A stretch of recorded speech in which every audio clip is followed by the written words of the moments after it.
Started.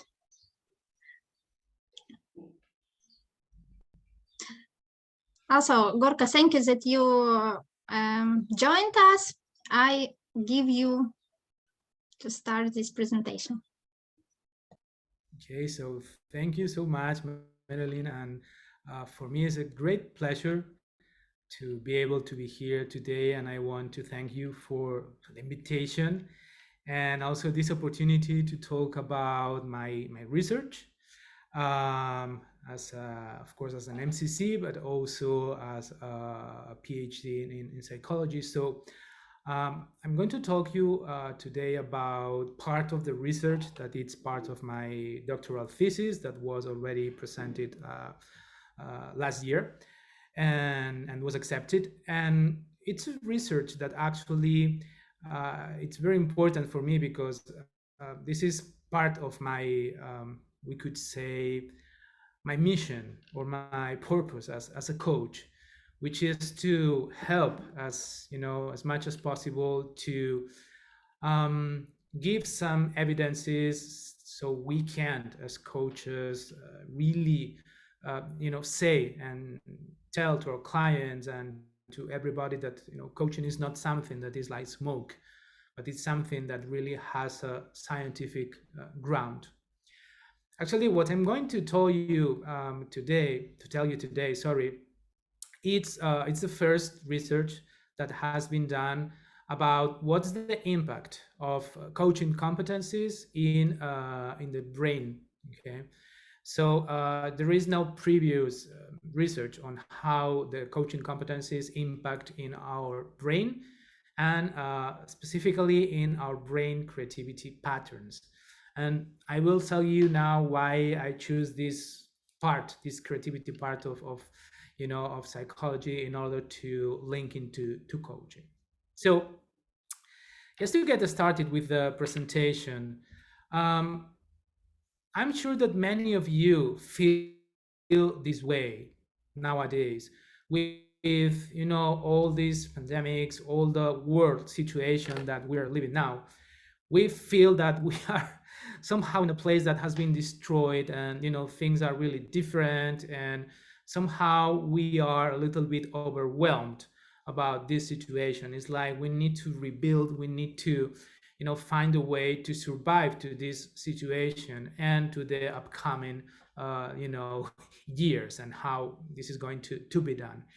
And also I'm sure that you also may feel in this way, trying to find in many ways, in many books, trying to get as much information as possible on how to navigate this world we are living. And in order to explain what's going on, I would like to talk to you about two concepts that you may be acquainted to. And one concept is the concept of BUCA. BUCA, it's an acronym that the United States, the Marines of the United States, designed in order to define an environment that is volatile, uncertain, complex, ambiguous, which is right what we're just living in this moment. Okay, before the pandemics, after the pandemic, so we are in this situation of uncertainty. Everything it's like happens super fast, so we don't know what's going to happen. And this creates what some people call now bunny. Some people say that this bunny it's a new environment that changes from the 2020 and is shaped by the climate change and also the pandemics. And this bunny stands for brittle, which means something that is very, very, very breakable. It's very thin, also anxious, non-linear, and also incomprehensible. So from my point of view, it's not that we're changing from a buka to a bunny environment. What I believe is that this bunny are the consequences, are the side effects of a very intense buka. Okay, so we are still in the same buka, but of course this buka is somehow getting worse and worse. And what is going to happen is that all the side effects, all the consequences of this buka, this anxiety, this non-linearity, this being things so incomprehensible, so it's going to be our present and our future. So here my main message, and I'm sorry that in the beginning is going to be like a negative message, is that okay, things are going to be this way from now on. Okay, this VUCA, this bunny environment is here to stay, and we need to get used to it. We need to know how to survive, how to navigate in this place. There is also something I would like to point here, and is that when we talk about how technology and how the different human technology inventions grow, sometimes we have the idea, and this is a bad perception, that technology grows in a linear way. So every year it grows in the same way that it was like years ago, and it will grow in this linear way, and this is not true. And we have this point of view, this research by Ray Kurzweil in his book, that he talks about this, how we humans are, going to this technological world. He says that, well, our perception is wrong, and technology is not growing in a linear way, but in an exponential trend, which means that every year grows faster, faster, and faster. He says, okay, mostly that all the technological advances that we will have in this century will be equivalent to 1,000 years of advance in technology in the previous history of humankind.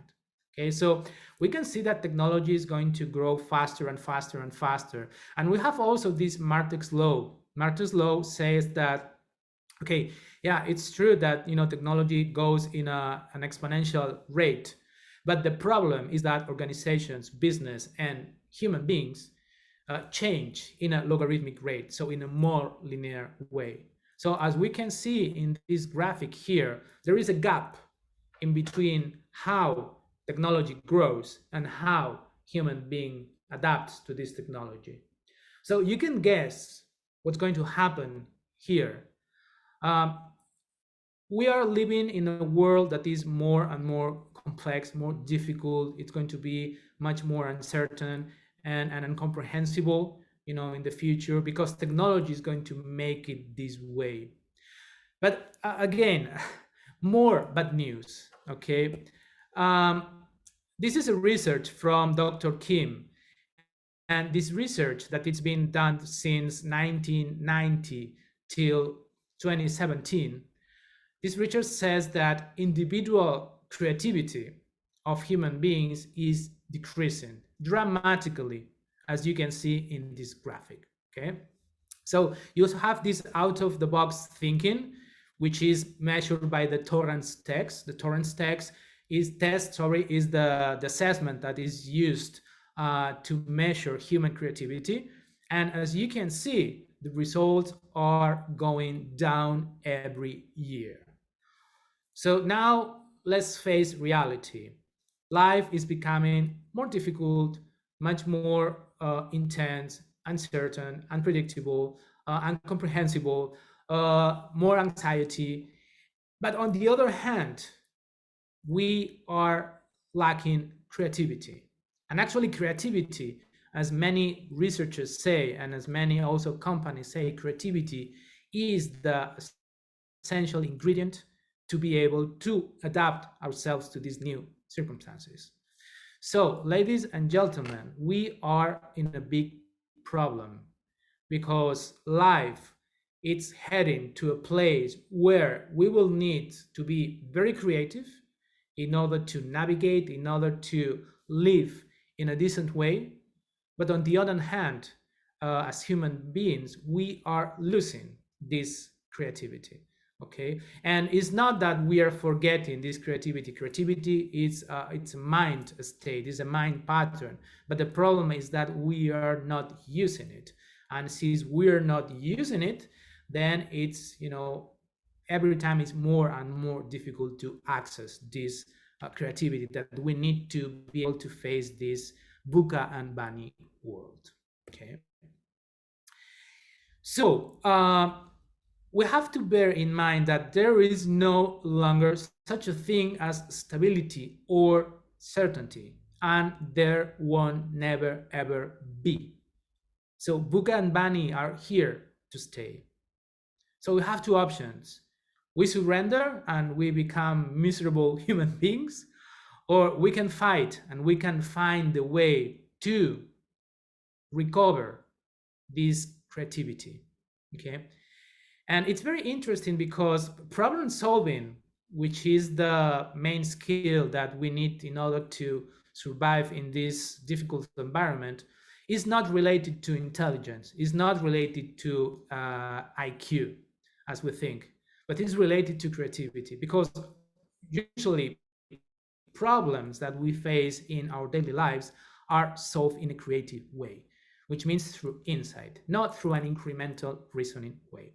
That's why creativity is so important. Okay. Now I want to make you an exercise of imagination. So I want you to close your eyes if you want, or you can keep them open. But I want you to imagine societies and organizations in which people feel safe and also capable of solving any situation by themselves. Okay, no matter how uncertain or difficult it may be. How could that be? Well, I think that this is the ideal situation. Okay, so if we could imagine societies in which human beings are able and they feel safe and secure enough in order to solve any problem, no matter how difficult or how big this problem is. Okay. So, is it possible to get to that point? Can we develop societies in which people will be ready to face any problem, feeling confident and with the competencies in order to do so, to solve any problem? So the answer is yes, we can, and we can create that society. But everything starts, the solution lies here on unleashing our creativity. And as I said before, creativity is not something that we need to build. It's not something that we need to learn. Okay, I don't know, a math problem, or no, creativity it's already built in. Our brains from our early childhood develop this mechanism, these ways in order to solve problems in a original way. So it's there.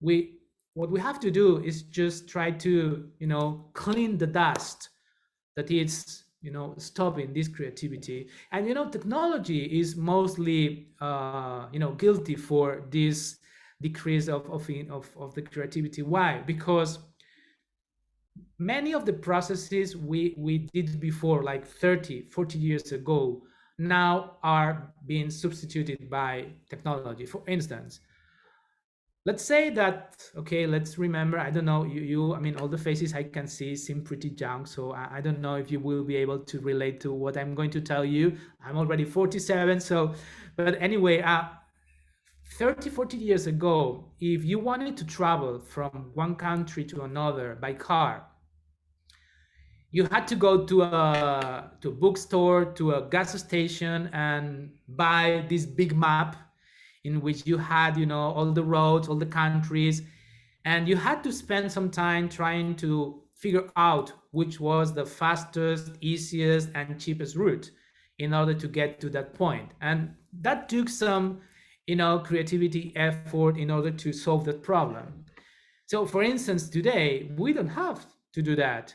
We have, for instance, Google Maps. We can go to our telephone. We just type the address we're going to go in the country we're going to go, and in less than 1 second you have the route.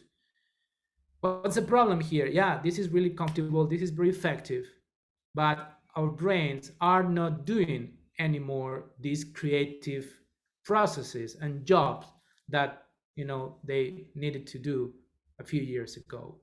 And every day we have new inventions that are great. Technology is wonderful, makes life easier, funnier, faster. But the problem is that it's undermining our brain capabilities, and especially our creativity capabilities. Okay, so there has to be a way in which we can solve this problem, in which we can recover, we can clean all this dust that it's covering all this capacity of creativity. So when I'm talking about creativity, and here I want to give you a definition by Kunis and Beeman. Kunis and Beeman are, we could say, one of the biggest researchers in the realm of creativity and also neuroscience. And when I was building my dissertation and looking for definitions about creativity, I found this creativity in one of his books, of their book, sorry. And they define creativity as the ability to reinterpret something, reducing it to its elements, and again combining these elements in a surprising way to achieve a goal. And when I read this definition, my mind was blown away because I said, wow, this is coaching. This is actually what we do in a coaching session. So we partner with our clients to help them to, reinterpret ideas, to explore, to reduce these ideas, to understand to its elements, and then they combine, their brains combine these elements in a surprising way to, generate ideas, options, solutions for the goals they want to achieve. So I was like, wow, so this is great. I mean, then creativity, that was an indication that creativity was very related to coaching. So when we are talking about creativity, and then we go to the other definitions in the world of research of creativity, and we can find things that are common to all creativity definitions. And when we talk about creativity, we are talking about novelty, which means that we need to create things that are new, or at least that are different in the context that we are working on. Of course, it has to be useful. Creativity is about finding things that are new, but also useful. They need to be useful and actionable. And also, creativity is about good intention and ethics. And I want to just tell you one curious date here, and is that the first paper, scientific paper, that talks about ethics in creativity is from year 2000, which is amazing because the research of creativity is been done since the beginning of the 20th century, but it wasn't till the beginning of 21st century that people began to think that, okay, well, maybe we need to think about the ethics of creativity. And this is something that in coaching we are very aware of. We are very aware that we only work with goals that are ethical, that are ecological, that don't harm anyone or anything in the process. So I think that is also worth mentioning in this idea. Okay, so this is what creativity is about. Okay, and also something that I love also from Professor John Cunios is that he says that creativity is not about mental strategies. And sometimes people they try. I mean, I even have here books and tools that, okay, 50 tools in order to be creative, or find the strategies to be creative. No, creativity is not a strategy. Creativity comes through a brain state, being able to reach a certain brain state that I will try to show you now through my research, and how coaching helps to reach that mental state.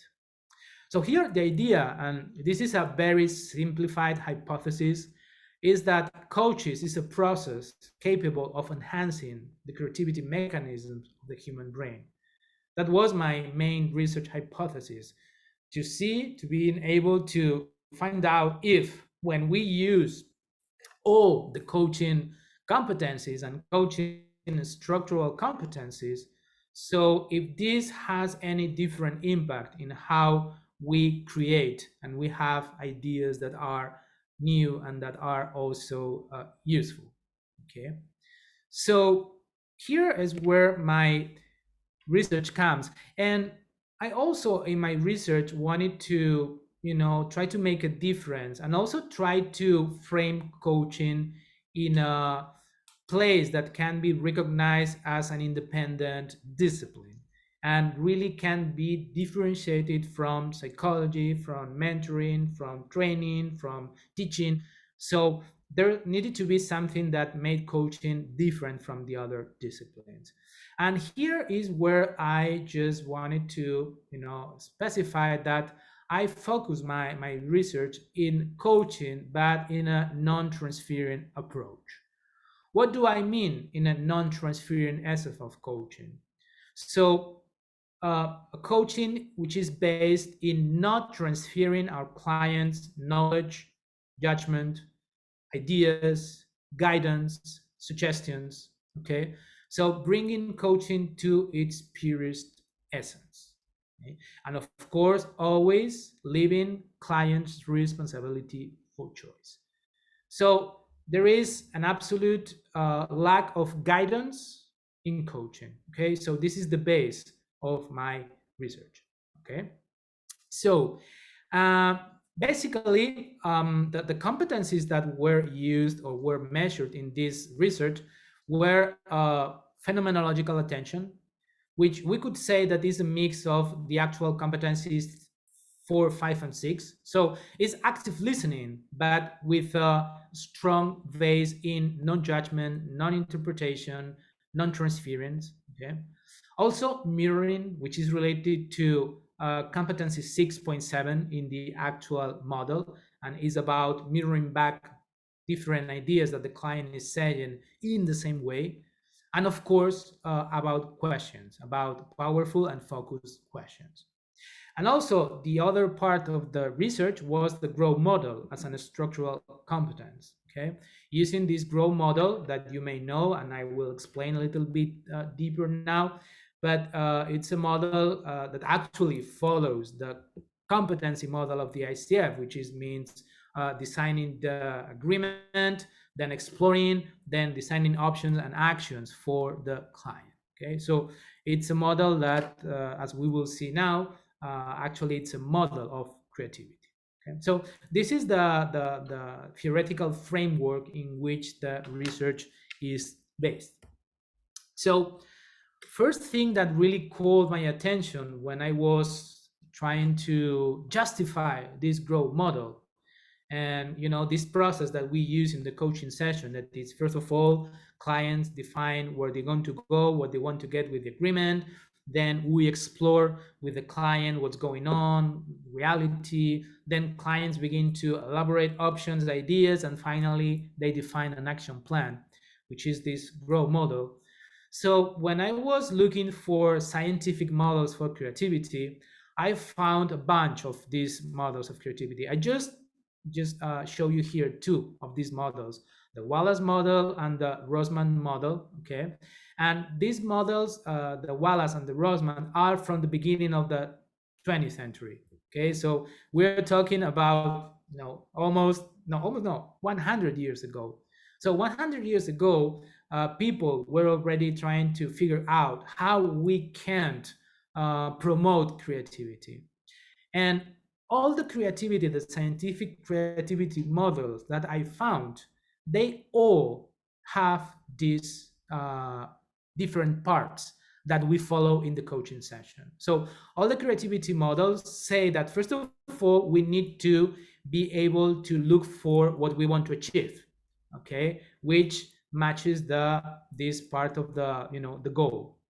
Then the second part of all creativity models are trying to analyze what's going on, trying to survey for all available information. And this is what we do also with our clients. So tell me what's going on. What do you think that you would like to explore in order to get there? So we help the clients to look and to understand what's going on.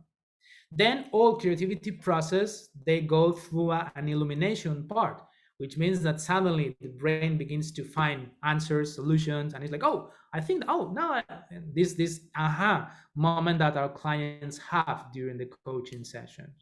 And finally, okay, all creativity models say that you need to try what you have invented. So you need to find out if your ideas work or not. And hence you need to put this into action. And this is also what we invite our clients. Okay, so what would you like to do with this? What are you going to do? What are the actions or the commitments that you want to take for next session, so you can find out if things work or not. So as you can see, actually in our coaching conversation, we are working with a creativity model. We are having a creative conversation, which means that with these different steps, with these different stages of the conversation, we are preparing our client's brain in order to be more creative. This is just an hypothesis. So this was just a guess, and this was just a comparative analysis, but I wanted to have some empirical evidence that using this conversational model and also using really powerful active listening, using the mirroring, and using also powerful questions, something different would happen in our client's brain. So here is where all the research setup started. So I'm going to summarize all the experimental setup just because I don't want to bore you. I will give you some information. You can there is a scientific paper. You have also the link to the doctoral thesis. Actually, I will send the links to Marilyn later, so she can forward it to you, and you can get all these materials and go a little bit deeper. But actually, we decided to go through an electroencephalography setup. So every client, they had this helmet, this electroencephalography helmet. So we could record all the electric rhythm while we were having all these different sessions with the client. So we had 16 participants in the research. Okay, and all the participants were managers of some company, and also they had to, I mean, they one of the requirements is that they didn't know what coaching was, and they didn't have any, previous contact with coaching, no sessions, nothing about coaching. And they also had to bring some goals, 3 goals or problems they wanted to achieve, okay, or solve. 3 goals, and I will tell you now why 3 goals. 3 goals because we wanted to compare 3 different conditions in every participant. So we invited every participant to solve each of these problems in one different way. The first way was through rumination. That means that, okay, so you want to achieve this goal. Now you sit down there and you think by yourself. I'm not going to tell you anything. You take the time you need, but you think by yourself what you could do, how you could solve it. Then we also wanted to go through a directive coaching approach. Directive coaching means that, okay, it's a coaching conversation in which there is no structure. And what I'm going to do is I'm going to be suggesting the client, even the goal. So what do you think if you do this? Or, well, maybe I have an idea for you. So what do you think is, so we were giving some, ideas, giving some hints, even some suggestions to the client. So this was the directive coaching approach. And the second condition, the third condition, the third approach was non-directive coaching, which is applying all the competencies that I explained, but based in a non-transference policy. Let's say that, okay, no offering nothing that is not coming from the client. No suggestions, no observations, nothing, just working with client's information, open questions, and just letting the client guide the whole process. So we had these 3 conditions, and we were reading client's electroencephalographic rhythm during the whole process. We were also filming, okay, so we were recording on a video device all the conversations, so because we wanted to analyze also how the competencies we use impacted in the client. Also, the client had one clear order, and is that every time that during each of these conversations, you have an aha moment. So you have like an epiphany. Oh, I have a great idea. So you have to press this button. So we had the keyboard, so they had to press one of the keys of the keyboard. So we could make a mark on the electroencephalography record and see and be able to analyze what happened in that very moment that the client had that insight. Okay. So here the insight, and insight is this moment of illumination, when we have like, oh, now I think that this is a good idea. So this insight actually is the basis for creativity. Creativity is built through insights, which it's an sudden realization of sudden solution, not an incremental solution, what will be like a rational way to solve the problems. Okay. And also participants, they had to make a self-assessment of creativity. So they had a paper with different questions, and they had to assess how creative they thought they were when they went through this condition. So how creative was I when I was in the rumination state? How creative was I when I had this directive coaching conversation? And how creative was I when I have this non-directive approach? Okay, so we had all these experiments with the clients with these three conditions, and here are the results. Okay, first I'm going to show you the comparison of the amount of insights and also the levels of creativity people thought during these conversations. So on the left we have the amount of insights that clients manifested during the three conditions. So we can see that the black column is the rumination state, the clear gray one is the directive coaching state, and the dark gray, we could say, is the non-directive approach. So we can see that in the non-directive approach, clients had like a way more insights than in the other two conditions. Okay, they reported like a median of even 14 insights but sessions against 3.5 or even 3 from the directive coaching. Okay. If we go to the right graphic, which is the creativity self-assessment, which answers to the question, so how creative was in these different situations, we have more or less the same result. So we can see that in the non-directive sessions, people rated themselves as more creative.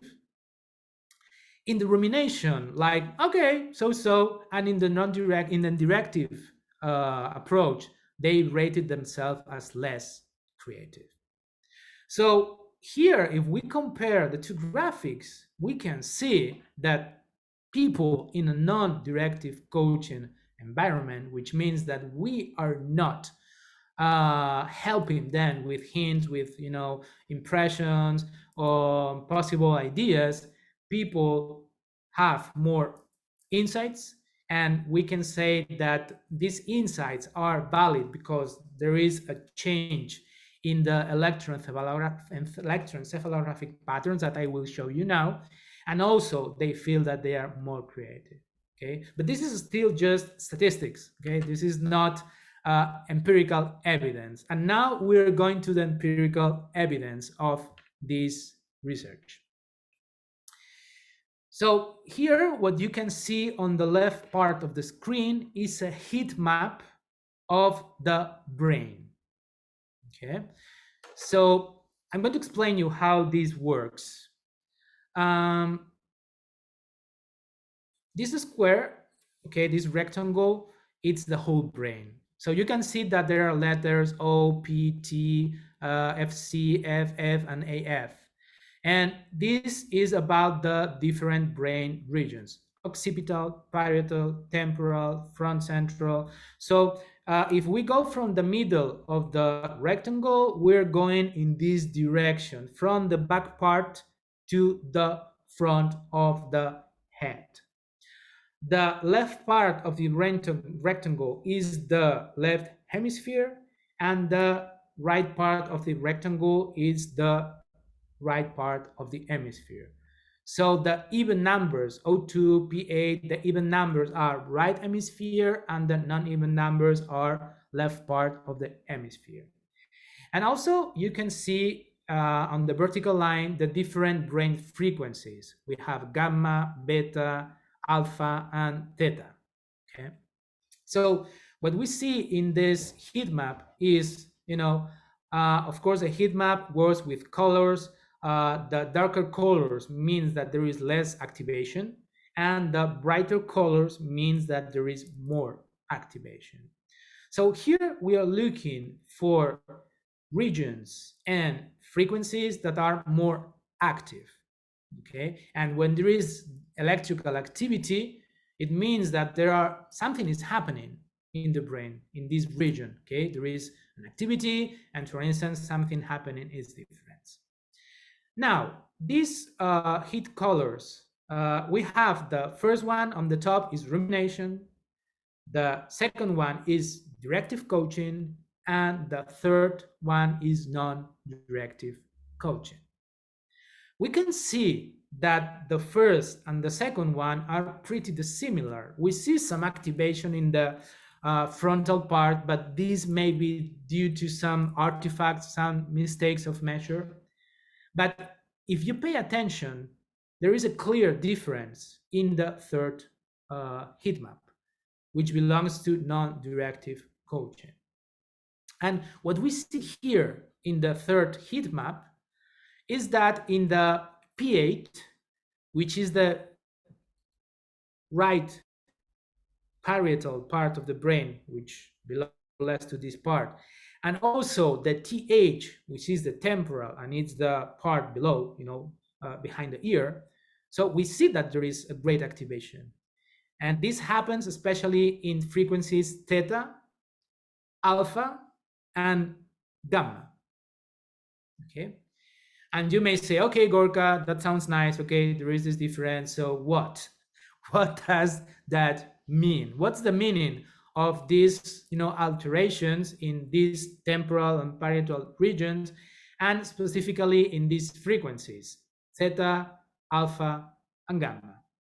So when we got these results in the beginning, it was like, okay, so something is going on here. Something is happening. There is this difference when people, have an insight.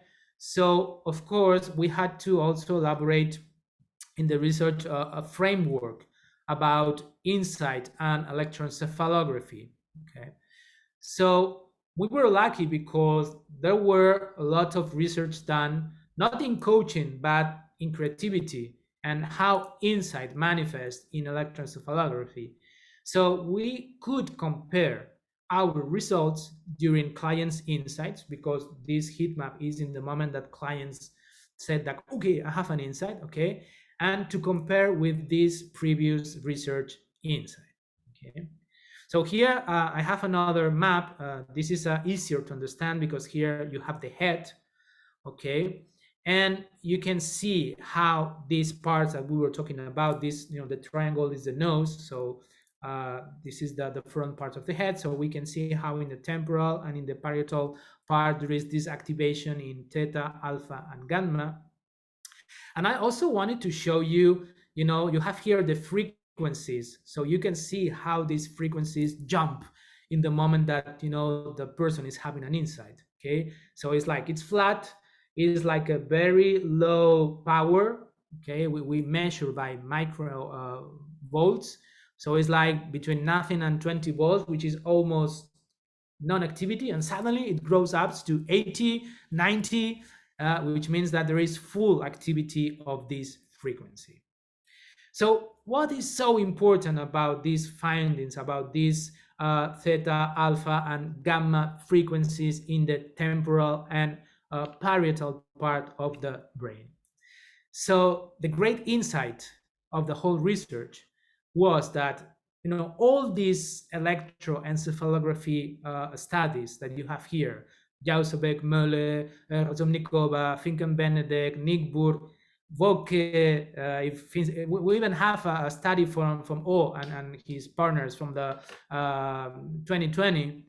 They all almost say and found that when we have an insight, the same regions and same frequencies were active in their participants' research.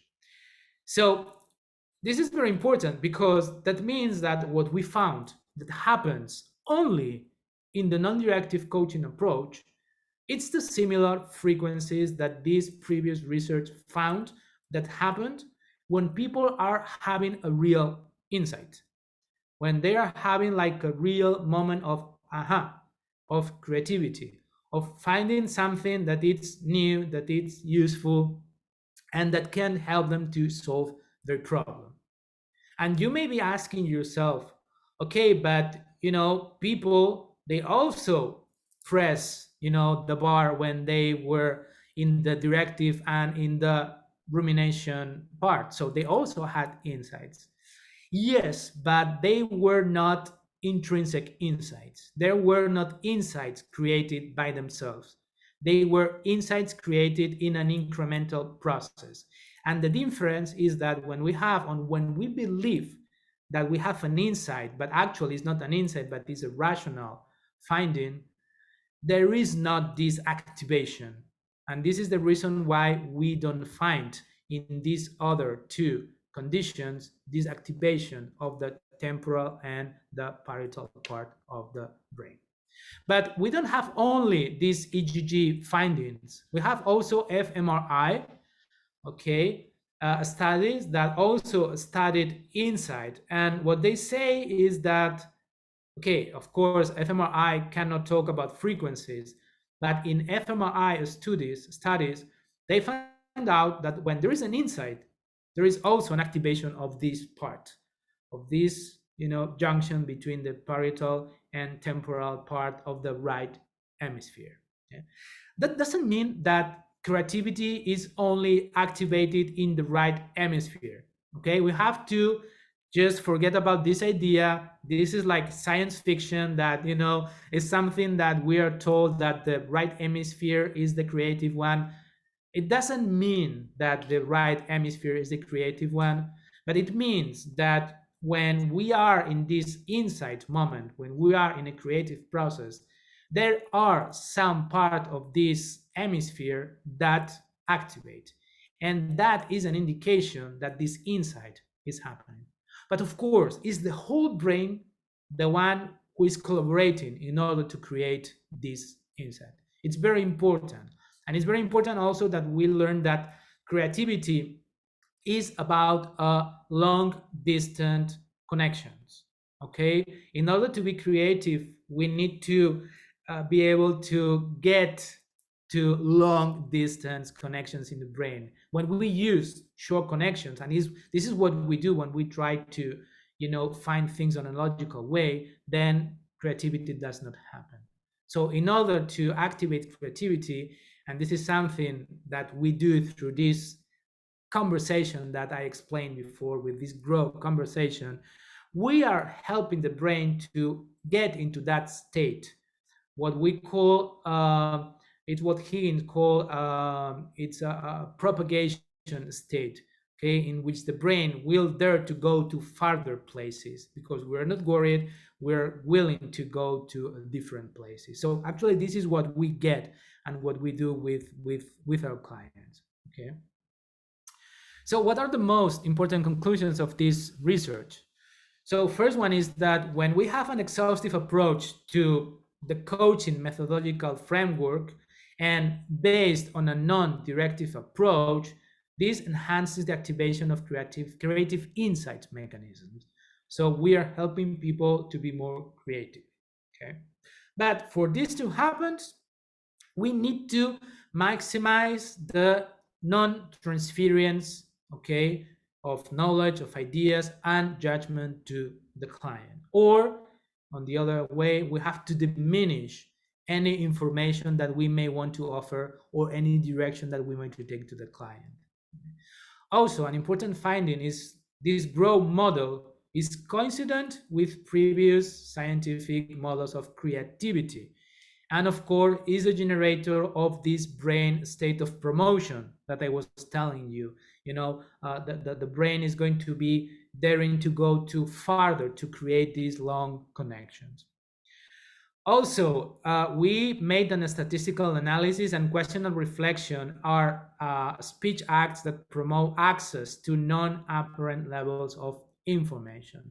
So with questions and also reflecting what the client says, we help people to go to deeper levels of information that they're not aware. And also, when we talk about frequencies, theta and alpha frequencies help us to dissociate information. So it's this part in which we begin to see things in smaller pieces. It's like a Lego. We are deconstructing a Lego figure. Then beta frequency helps to find ways to join this information in new ways. And gamma is the frequency that is the fastest way that our brain vibrates and helps to reorganize all this information, having this moment of aha, this insight moment. Okay? So therefore, and these are the conclusions of the research, so we could conclude that coaching is a discipline that has a foundation that is based on the development of knowledge of the individual through the enhancement of brain creativity mechanism. So we could say that coaching has a really strong epistemological basis because it helps to create new knowledge. Okay? Therefore, it's important that we bear in mind that the application of coaching should be circumscribed only to those situations in which individuals have a need to develop a goal or solve a problem that is not based on psychopathology. This is essential because otherwise this creativity process cannot happen. Okay, and there has to be an awareness and willingness by this person, by our clients, to develop these goals, to solve these goals or problem from a non-transferent perspective. So they have to be willing not to be told, not to be advised. Okay, so that is that they have to be accepting the process of non-transference of knowledge or judgment by the coach, and with a total predisposition to develop his or her innate creative abilities. So people, in order to be successful in a coaching process, they need to be willing to develop their creativity, to be creative. Okay.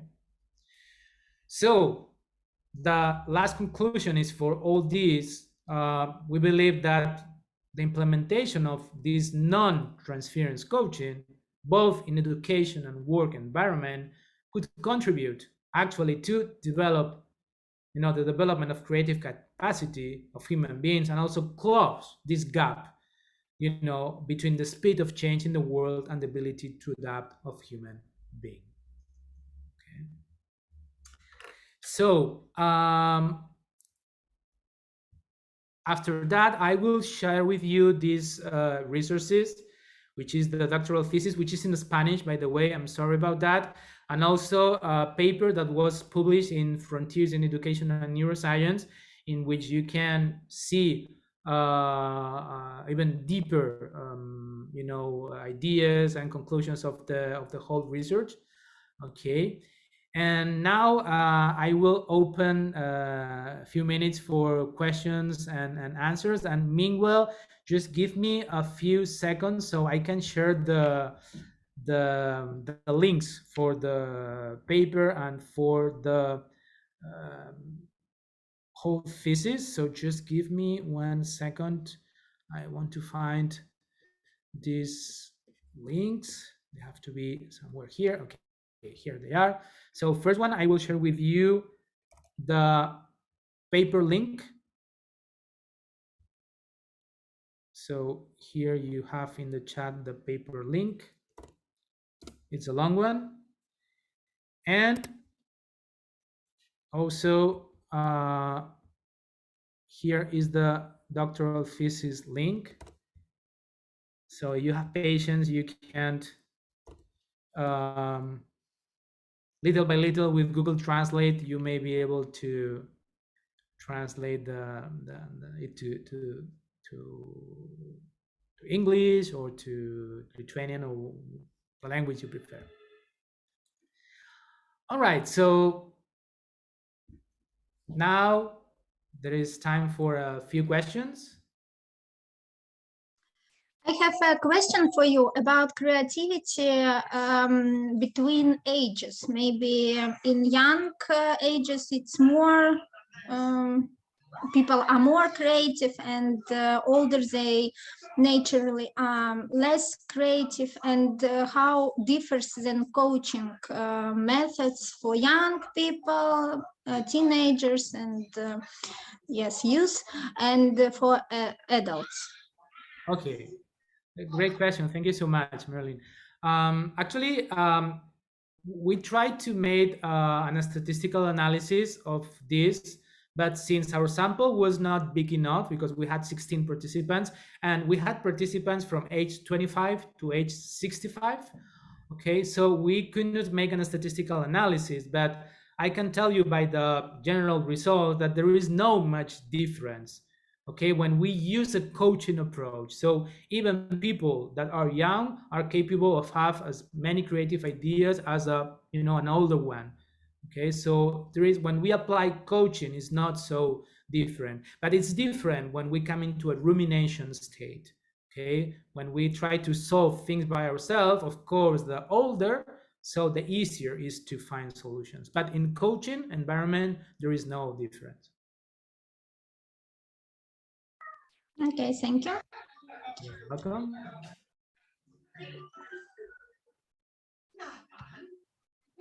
Any more Maybe questions? one more question then. If it's very important for young people, have you or how is the idea to implement coaching in universities, in schools like this? What is the arguments for this to Well, implement?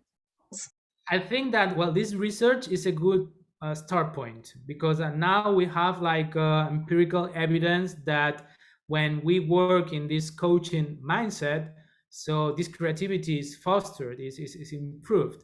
So I think now this is a crusade we need to start by ourselves as coaches in order to, show to all these different environments, schools, universities, that okay, it's time to begin to work in this way, to even maybe teach in a different way, so we can help people to recover this ability to be creative.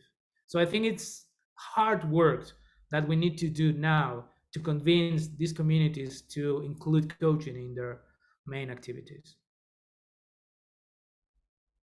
And one more question in chat. Maybe creativity is the most important thing in coaching process. What do you think?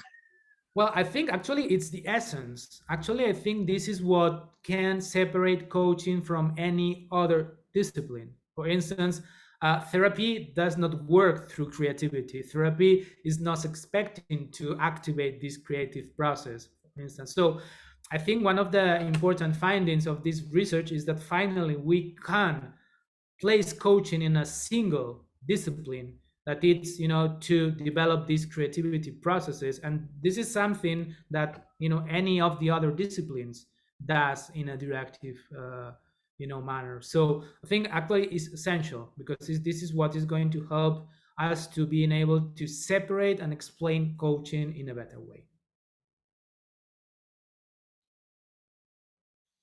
You are very welcome, Then Iñigo. I have a question, maybe. Yes. To my understanding, when you do not coach directly client and just try to get the person to find the answer himself, it takes quite, I think, a long time. Well, more time if you if you compare to directly telling what to do.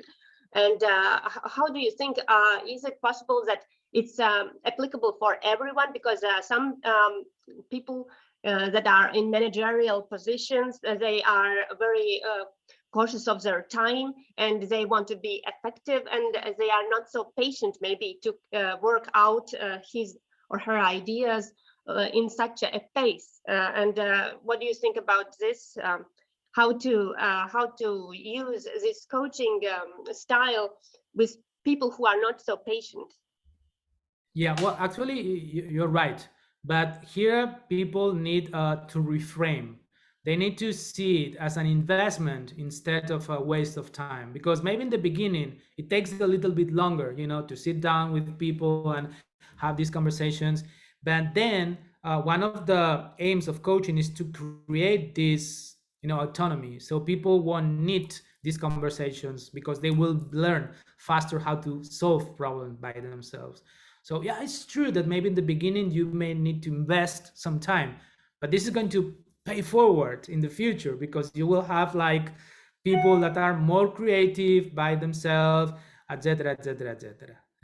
So it means that we need to help people to change this idea they have about, yeah, when I tell people what to do is faster, yes, but it's more expensive because they will keep coming to you once and once and over and over and over, and then you won't have time to do what you want to do.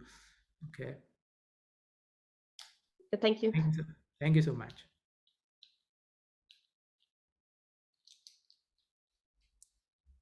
Okay, any more questions?